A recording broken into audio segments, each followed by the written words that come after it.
Hello friends, welcome back to the next video lecture on Introduction to AutoCAD. Myself Unnikrishnan. Now let us continue from where we left off from the last video lecture.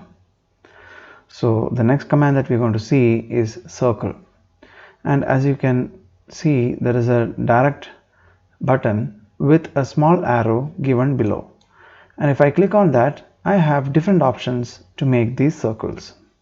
So the standard method of defining the center and the radius, then comes the center and defining the diameter, then you have 2 points, that is the diametrical points of a circle, then comes 3 point, that is a circle which passes through 3 points, then you have tan radius, that is tangential to 2 curves and you define the radius of that circle, and finally tan, that is tangential to 3 curves or 3 lines. Now coming to the basic ones, that is center and radius. To initiate a circle command, you can click here and start the circle command. Now you can see that the cursor is in the pick mode, that is you have to pick up a point, and that is exactly what is mentioned in the command prompt as well. So here you can define the center point. I'm just picking up a point, and then you can take the radius whichever that you want. Let me draw a circle. It can also be accessed with the command prompt by typing C and pressing spacebar or enter. Now once it is entered, you can pick up the center point. Say let me draw a circle with the center point 100, 100. Now as you can see it has gone to this point here, that is 100, 100. Now I want the radius to be say 50 mm. So I type 50, press enter, and there you go. I have a circle of 50 mm radius. Now again the other possibility of defining the center and the diameter. So by default the command prompt always asks for center point of the circle. So let me pick up a point. Okay, now if I have to define the diameter, as you can see here it is given diameter, and let me say the diameter is 100 mm, and there you go, you have a circle of diameter 100 mm. So you can explore all the other options available, and they are self-explanatory.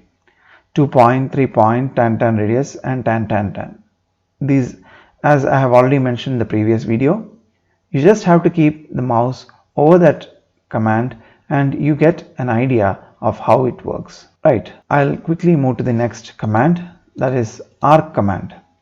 Now to pick up the arc command, I have again, just like in circle, a drop down arrow, and here also you have several options available, out of which I will be showcasing 1 or 2, and the remaining I shall leave it for you to explore.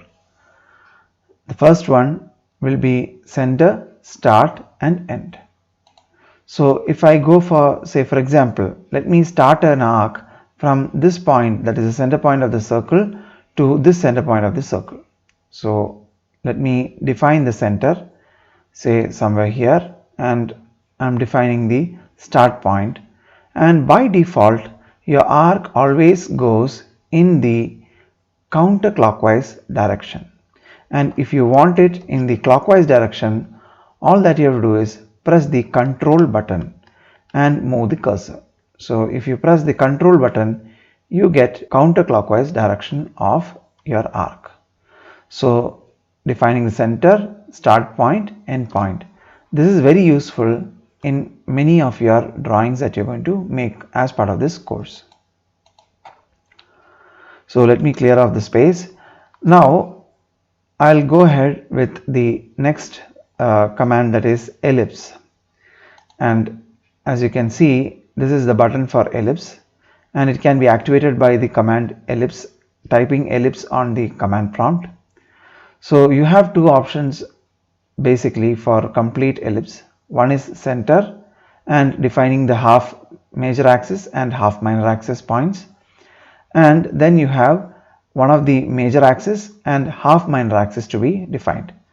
I shall do both the things one by one. Let me define first the center. So I have defined the center. Now I am defining the half major axis, and now I can define the half minor axis to complete my ellipse. Same way, if I have axis and endpoint, so I am defining my first major axis and then I define my minor axis, or vice versa.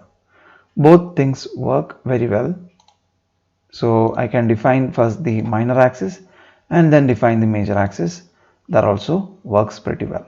That's it for today's video. I hope you are able to follow me. We'll wind up for today. We'll see in the next video. Thank you.